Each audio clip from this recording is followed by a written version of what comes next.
soon as I look at it.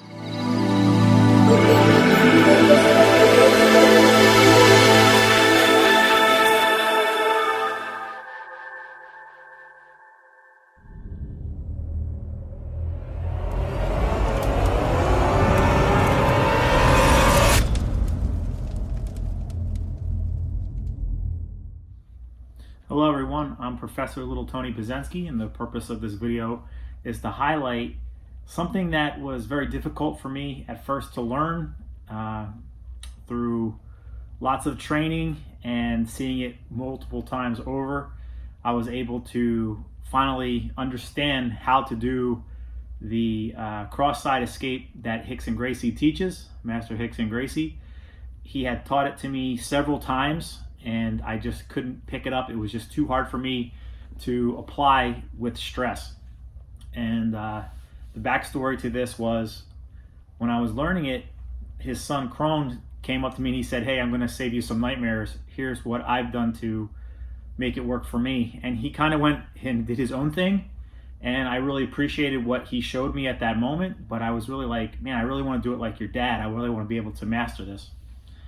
And I remember the class that I was in, after seeing it at seminars and different private classes and things like that. It was a group class, and I got to this one detail, and then Rickson was just walking by and he said, "Hey, open up your shoulder." And that was it. I was like, why wasn't I able to do this? So this is a particular escape that's very, really difficult to do, because you have to use all the elements to make it work. If you miss one element, then everything's going to be unsuccessful for you. So you could be building, you do this step right, this step right, this step right, and then you do something wrong, and then you go all the way back to zero. And it's really cool, because I always ask people how they escape from the cross side, and they do whatever escape they're going to be doing. 9 times out of 10, a lot of belts, even purple belts, brown and black belts, they let their foot leave the mat. And I say, hey, freeze. If you snapshot that moment, you're going to lose everything. You're going to have a lot of stress. You're going to try to do your escape, maybe try to get to your knees or put the person in the guard. And if you leave your foot off the mat, it doesn't matter how much you worked or how strong you did it or how fast you were. At that moment, the person can bring you all the way back to make your back flat. So that's one element. Next is, how do you generate the right leverages to make this work? And especially when Rickson does myself or someone knows how to teach like this, they pin all their weight on you at the shoulder and under the armpit. And you say, okay, hold me down. And you grab somebody that's like over 200 pounds, the bigger. If they're like 300 pounds, even better. So you start with your feet come back completely flat, and then they can't hold me down. And I call that the psychological test. If you can do that, if you can generate leverage and structure and connection from that very zero point, that your back is completely flat, and you're saying, hey man, put all your weight on me, and the person's like really smashing you down, and you can start from there and generate leverage to get to your knees. That's the best technique. You know, of course you don't want to start with your back completely flat. It's easier to do this when the person's in the cross side and he has their hands in the right spots for you to do this. But this technique is extremely difficult to do if you don't know how to do it. Even when you learned it a couple times from like Rickson, you're still like, I still don't get it. And you know, it's easy to do something without any stress, but you know, try to apply this technique over time against someone that's holding you down. It's harder, because you want to go back to things that you've already learned, and it's kind of counterintuitive, meaning what you've learned up until that point is actually going to be incorrect to be able to apply this. So without anybody on me, I want to show like how I like to break it down and how to generate leverage. So the idea is, when you're in the cross-side position, the person's holding you down, they're going to pin your shoulder and your armpit. And you need to be able to create leverage on this side and move yourself to go like that, to essentially belly down or get to your knees. And that's really hard to do if someone is pinning you here. A lot of times, what I see people do is they start to make a hip escape and they bring their foot off the mat. If they bring their foot off the mat, this one, even this high, just like that, they might as well put their foot in the air like that. Because people, they go boom, and then as they turn their legs like this, sometimes they do like an X, and then they come back real fast. The moment you take this foot off the ground here, the person can grab your pants and then push you all the way back to the bottom. And if we test that theory with stress, or we say, hey, you know what? I'm going to pin your shoulder down and your armpit, and the person's holding you down, and you have to be able to get to your side. And you're going to learn really quick that you're not going to be able to do that the moment this foot hits the ground. You might start off pretty strong, but the moment you try to move from here, you're going to move your foot or maybe do something like that, and it's just like, man, it's not working. And you say, man, it's the person, I'm not doing anything, I'm just pinning you down. I'm pinning your shoulder and under your armpit with all my weight. And if you can't make that work from the beginning, you're missing something. So you can't do it faster, you can't do it with more strength. You have to have the best leverage, the best angle, the best connection, all these things to make it work. And someone lays down, knows how to do this. They say, hey, no, you're not big enough. Grab the other guy. He's like 250 pounds. They hold you down. And then the guy's, man, I can't hold this kid down. It's just like something else. So it's a cross-side escape. It's different, and you have to create a great structure. You have to have all the connection points so that your side becomes like a solid wall. You're taking all the slack out that you possibly can, and you're giving the antagonist, you're giving your uke all the leverage to push you down. And you say, hey, man, try your best to hold my shoulder down. They're okay, and they press it, and then you still get out. You're not going to the elbow escape. You're not going to put the person in the guard, and you're not, if you're starting from the zero here with your back completely flat, you're not going to just use this pressure and then do like some type of like spinning move. Sometimes what I call like a shovel escape.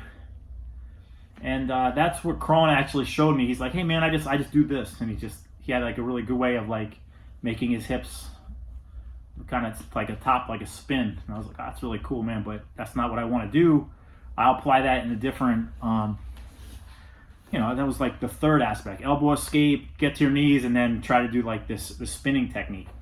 And you get that sometimes from your cross-side escapes. So with all this being said, it's difficult right now for me to show you how to do it without anybody on me, but I'm giving you some of the problems that I see. People try to go fast, they try to use strength, they fundamentally are flawed with their base support leg. I call it the saving grace leg.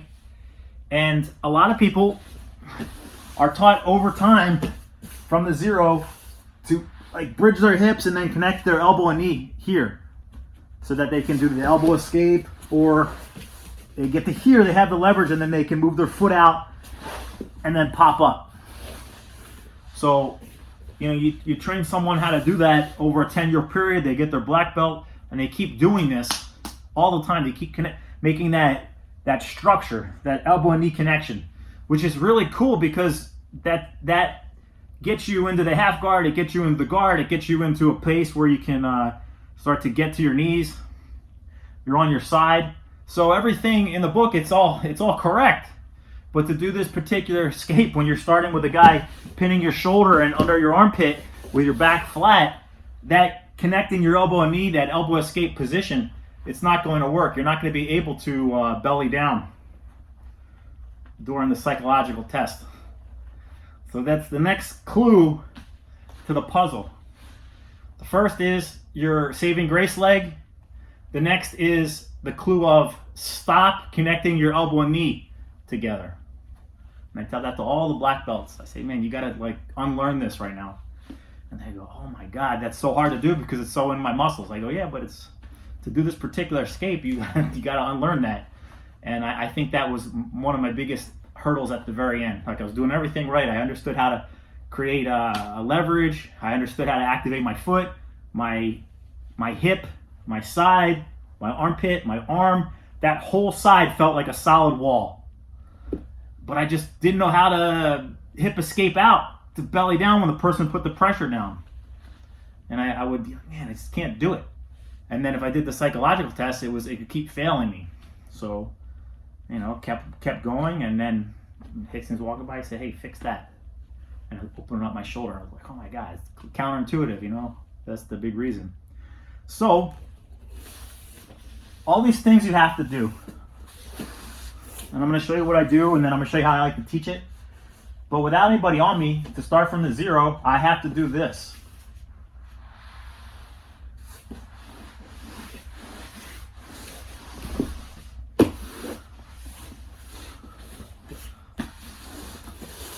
Notice that when my back is flat, everything starts with this leg, the saving grace leg.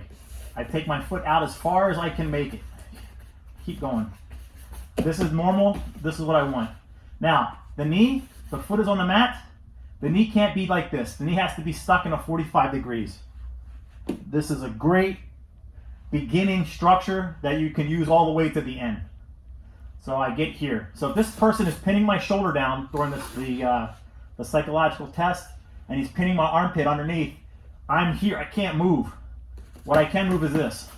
Everything starts here. And then get the 45 degree with your leg. Now you're going to be pressing into the mat, so you activated your foot on the mat. There's a connection to the mat. Then my hip is alive now. Now my hand's going to go between his armpits to right about there. Now my whole side is strong. My arm is activated. I have a feel. So now if someone were to touch me, I'm not dead. I'm alive. I'm here. The vibe is there, that energy. Now, we're taught to do this, and I'm saying stop doing that. And when you start to move, you can't bring your foot off the mat. This foot, it's going to be able, when I move myself, I got to slide it. So, how do you move your hips, Tony? How do you do this? How do you move and get to the side when someone's pinning you down? Well, the way I like to teach it is these two toes right here, your foot and your bottom toe, that's going to do everything. You're going to activate a connection right there. So I'm here, there.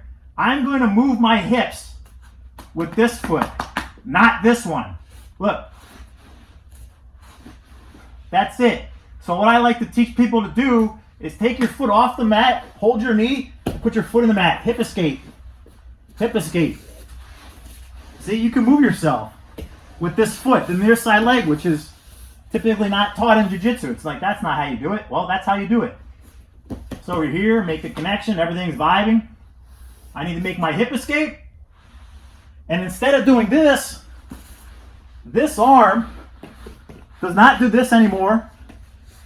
I'm here, activate, touch, touch, touch. I'm going to hip escape, open my shoulder, and slide my foot. But it's at the same time. 2 moves in 1. 2 is 1. So it looks like this.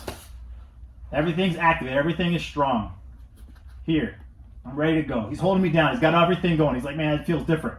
So I hip escape, open my shoulder, and slide my foot. Hip escape, open my shoulder, slide my foot. So I do a little drill with my students. I go, do this. Hip escape, open the shoulder. Hip escape, go down the mat. Hip escape, open the shoulder. Don't close it. And then you can do from any point. The guy holds you down, or you're already on your side, or maybe you're already on your side. Another clue in the future. So I'm zero, my back is flat. You tell the big strong guy, push my shoulder down, put here, push it down. Oh man, I can't move. You okay, man, you ready? And the guy's like, all his weight's on my shoulder. He's off his knees, he's on his toes, pushing me down. I gotta activate my arm. Oh man, Tony said, start here. Okay, good. I got my foot on the mat, really wide, angling the leg. There, my side feels strong now. Now I gotta do everything correct. That's where the position starts to fall apart for the guy.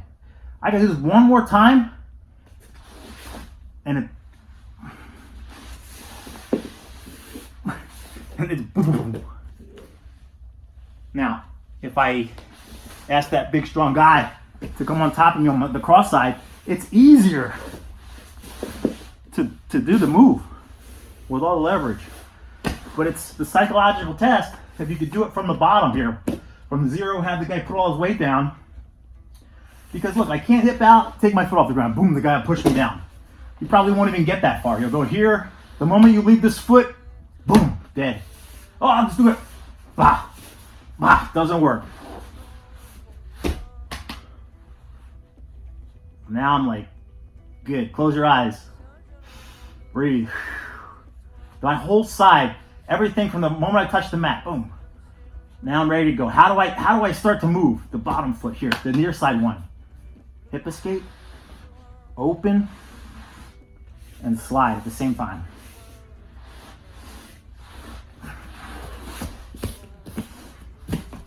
See how wide out I am? I'm not here. Don't settle for this. Wide as you can, and keep this structure. That's it. That's how you're going to move. Now, the full range is 1, 2, and then when you're ready to go, this foot comes here. Notice my foot never left the mat. Because you need that when you're in battle and the person, you're starting to move yourself, the guy starts to press you. So I go 0. I don't go 1, 0, all the way to 100, then back to 0. I'm like 0, 1, 2, 3, 4, 5, 6, 7, 8, 9, 10. At any point, with my foot out here, the saving grace leg, as I start to go 0, 1, 2, 3, I'm sliding. If that person tries to push me down, I'm not going anywhere. It's not working because this leg is saving me. This is saving everything. This is it. If I do this, boom, back to the mat. If I do that fast, a faster guy or a guy that's more connected to you, they're gonna take the position away from you, not give it back. You got to learn how to do that, and that's how I teach it these days. Well, I mean, once I learned it, that's how I did it. It's just going on 5 years ago. So all my students that like want to learn this escape, they say, "Man, how are you doing that?" I'm like, "Man, you got to do it like this," and then they practice, and they're like, I can't get it. And I'm like, oh, let me see what you're doing. They're usually missing something. So maybe you're not going to be able to get it in the first class. Maybe they're not the next one, but maybe on the second, third day, under stress, you're like, okay, I got it. And people come from different backgrounds with jiu-jitsu and having no experience at all. This is definitely a type of escape that it'd be cool if you really knew a lot of jiu-jitsu and you're like, man, that's really hard to do, but now I get it, and then it's really appreciated. So try it. Get somebody to hold you down at the shoulder and then the lapel under your armpit, and then tell them to put the weight into you. And you have to do this with your back flat. And this is the way, all the different pieces to make it work for you.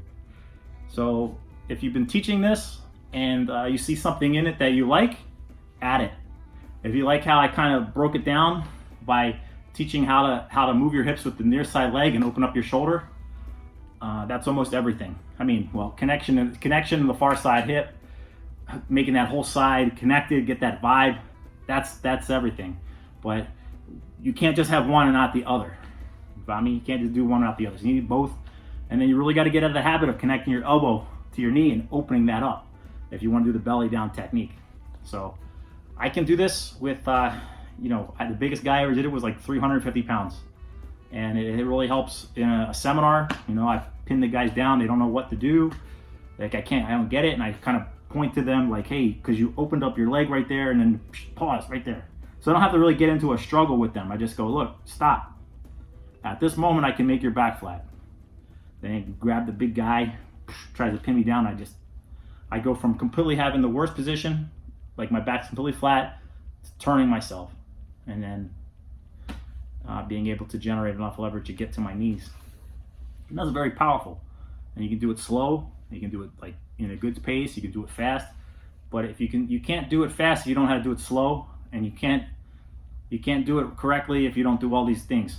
And you can't teach this correctly if you don't do all these things, because you're missing something. And this is critical when you start doing jiu-jitsu like this type of jiu-jitsu, where it's like trying to put things to the challenge during the presentation of your teaching. And this is a different type of jiu-jitsu, and you really have to explore it before you start teaching it. You just can't see it and be like, I'm going to do this and then I'm going to teach it the next day. You got to go through the fire, you got to sweat, you got to put it into your own application. And notice in my story, I was given another way to do something else, like how to solve the nightmare that I might have in being able to do this by Rickson's son. And I was like, that's great, but I don't want to do that. I want to discipline myself to learn how to do this. And I kept going, and then finally I got the piece of the puzzle that I needed. And I've been very blessed to have Rickson in my life to teach all these details, and that doesn't happen to a lot of people. They maybe see the video, or they were at one seminar and they got all the pieces, but sometimes you don't get it all in one seminar. You got to go multiple seminars, and then he's so busy and it's hard to teach all these details, and you just have to hopefully be around him more times and then pick people's brains that actually know how to do this, and you're like, wow, I like that. So let me give credit where credit's due. The saving grace angle here, this 45 degree, that was taught to me by one of Rickson's black belts, Craig Husband. He was like, Tony, you got to do this, and he's like, you got to start your structure. And he used the word structure, and I was really into that. I was like, yeah, that's good. Like body alignment, structure, words like this. A lot of the American audience, is English speaking, they can really gravitate towards this terminology and word choice. So develop your structure, keep your structure throughout, get connected, which is your feel, the vibe, coming alive on the right spots. And then, really, how do you create movement and keep making it go from 0 to 1 to 2 to 3 to 4 to 5? And anytime you get more stress, go back to 0. You don't go back to 0. You stay at 5, you keep going 6, 7, 8. The guy gives you stress, 9, 10. Too many of us go 0, 1 to 3, right, 100, back to 0, or whatever number. You can't go back.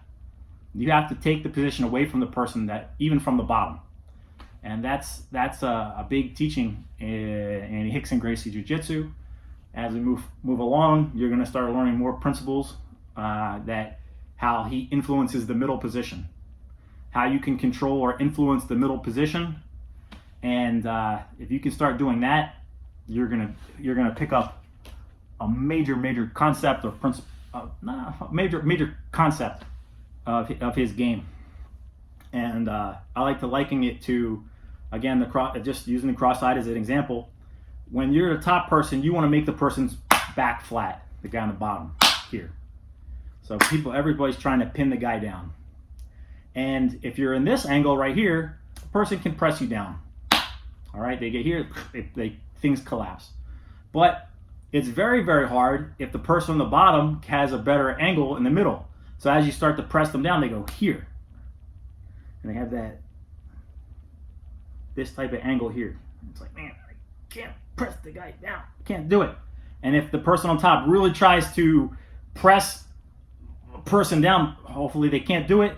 And then they have to use all their energy, and then they go boom, throws you off. And then you start looking at different positions. I'm going to go to the other side, and the guys go over here, and it doesn't work. So you have to start finding angles that are not just getting to your side, like this. Oh, I'm on my side. Look, my shoulders and my hips are north and south. You have to get to your side, where it's very difficult for the person to make your back flat, either bellying down and or pushing your back flat. So your belly down or on your back. And this is a strategy called influencing or controlling the middle position. And that's big time. If you can start doing that in your jiu-jitsu, you're going to start understanding a lot of things that, along with invisible jiu-jitsu, with the connection theory, maximizing your leverage, maximizing your weight distribution, maximizing your pressure. Sometimes if you're on the top, what does the top person have to do? And then your base, your balance, whatever position that you're in, from the standing or on the mat. How is the base? Can it be better? What can make this better? And really getting into the core positions, all right, and looking at the feel of your jiu-jitsu. And I hope that this video was helpful. I did it with, no pun intended, the invisible man, but I just wanted to speak from the heart of my challenges in learning this technique, and then kind of rattle off some ideas to help all of you. And notice I really didn't, I feel like I taught you a lot, but I really didn't teach you anything because there's nobody here. But I saw some videos that are out there that tried to tackle this idea. I know that the Jiu-Jitsu Global Federation and Rickson Gracie, they have the videos, the self-defense unit, and then the future, what's coming down the pipeline for curriculum. And this will ultimately be taught from Rickson. And if you have already been to his seminars or his classes, I always say, learn it from him, man. Learn this stuff from him. Go to the source and learn these ideas, because it's going to help you in your jiu-jitsu. And I'm not Rickson. That's just the thing. But I'm someone that's been very close to the curriculums and learning as my mentor or one of my instructors of jiu-jitsu, and picking his brain and then really trying to get this into my game and learning of how to do jiu-jitsu, not from just like how I do it, but also how I teach it and pass it on to the next people that have questions in this type of curriculum. And that's very important to me. Like I want to pass on jiu-jitsu in a very effective way and give people this type of jiu-jitsu, because this is very powerful, and you're gonna be like, man, I wish I could have done this a long time ago. And then the people that are ready for it, they get it, they appreciate it, and you got to start looking at everything, all your positions, your mount escape, your attacks, your headlock escape. Name a position in the book. You got to start being able to go back to these core positions and really making them this effective and this efficient. So you're doing the less moves, and then the things that you are doing that's effective, it's like, man, it's freaking so good. And man, it's really effective, right? Yeah. And now I'm doing less, so I'm being more efficient. So like, oh, okay, man, I want to do jiu-jitsu like that. And I go, man, I hope you stay to this path. It's very easy to look at something, say, I want to do that, and it's like the newest thing. But that takes time as well, and it's all learning. But it's hard to, like, I've been doing this so long, and this is like the same thing but totally different now. And that type of learning experience is very powerful, because it'll make you stuff that you should already know much better.